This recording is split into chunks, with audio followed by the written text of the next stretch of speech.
Assalamualaikum warahmatullahi wabarakatuh. Para mahasiswaku, mata kuliah ilmu perpetaan kartografi, pada kesempatan ini mari kita bersama-sama mengkaji bersama. Minggu kemarin kita sudah membahas di pertemuan-pertemuan sebelumnya terkait dengan konsep dasar kartografi, kemudian tata peta atau letak peta atau layout peta. Nah, nanti pada kesempatan kali ini nanti akan dipaparkan oleh kelompok. Mari kita bersama-sama kita simak untuk paparan pada kesempatan kali ini, pertemuan kali ini. Jangan lupa nanti silakan dicek di Vclass terkait dengan materi, terkait dengan absensi. Jangan lupa ditulis pertanyaan-pertanyaan terkait dengan materi pada kesempatan ini. Kemudian kita sharing bersama, kita diskusikan bersama di Vclass atau di WhatsApp group. Terima kasih, mari kita simak-simak bersama pada materi pertemuan kali ini. Terima kasih. Assalamualaikum warahmatullahi wabarakatuh.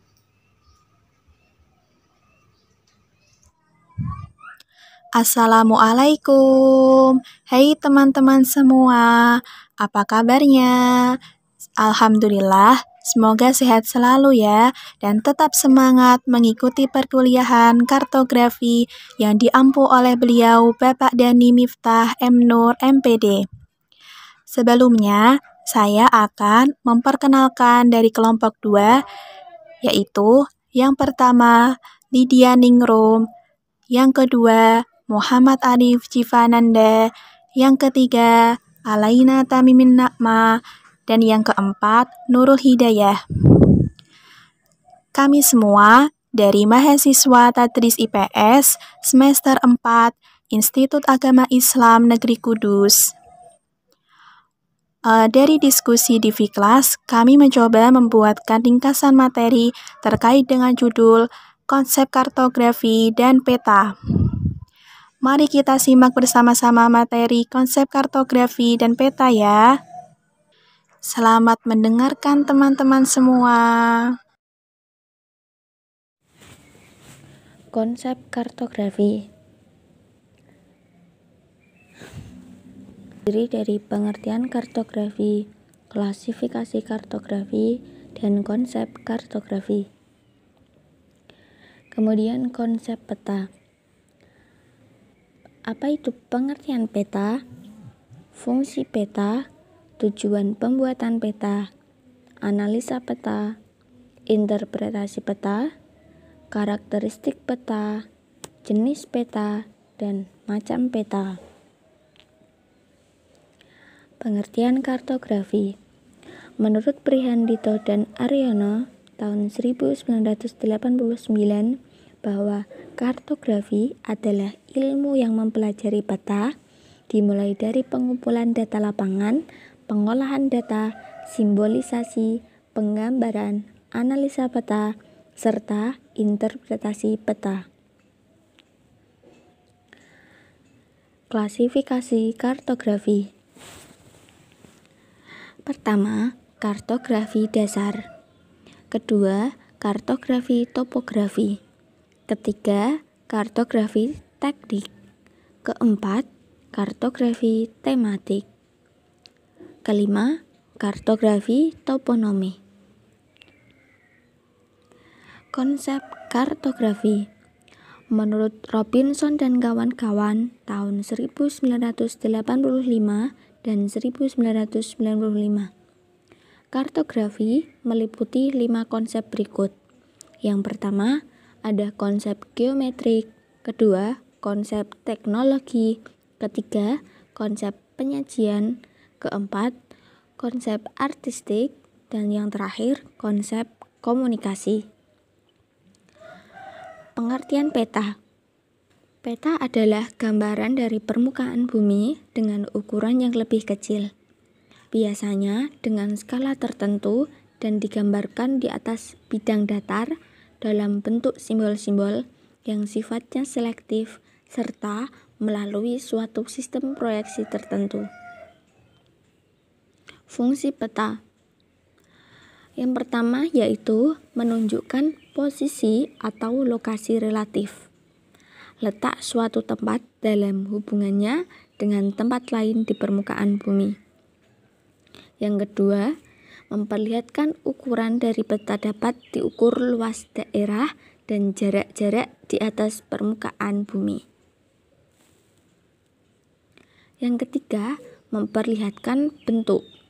Misalnya, bentuk-bentuk dari benua, negara, gunung, dan lain-lain, sehingga dimensinya dapat terlihat dalam peta.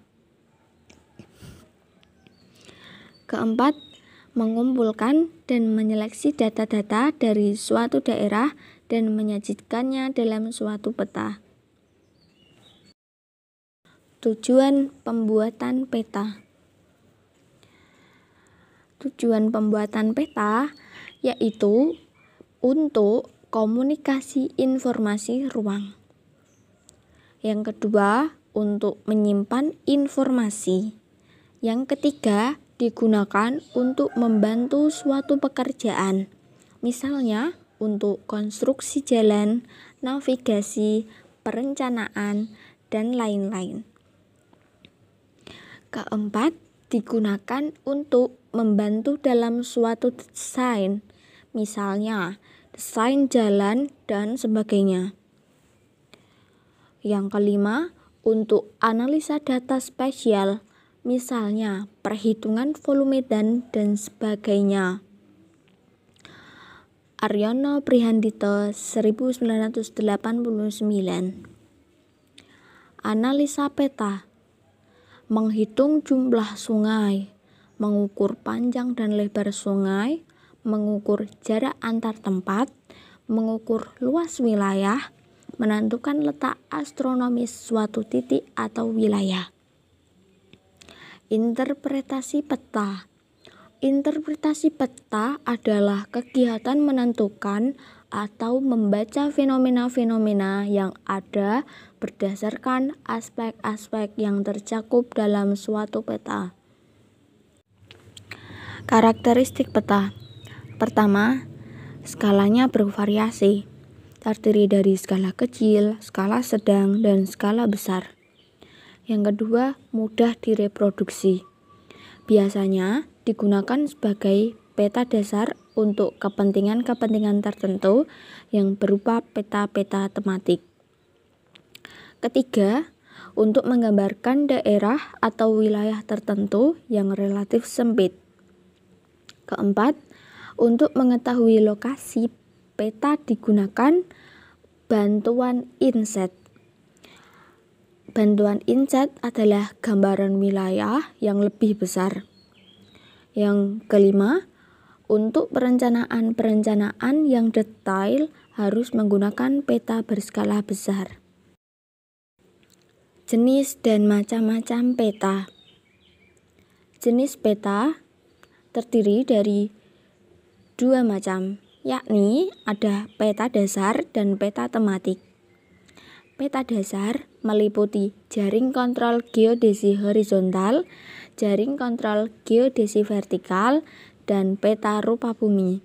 Sedangkan peta tematik merupakan suatu peta yang menggambarkan satu tema atau lebih pada kawasan geografi tertentu.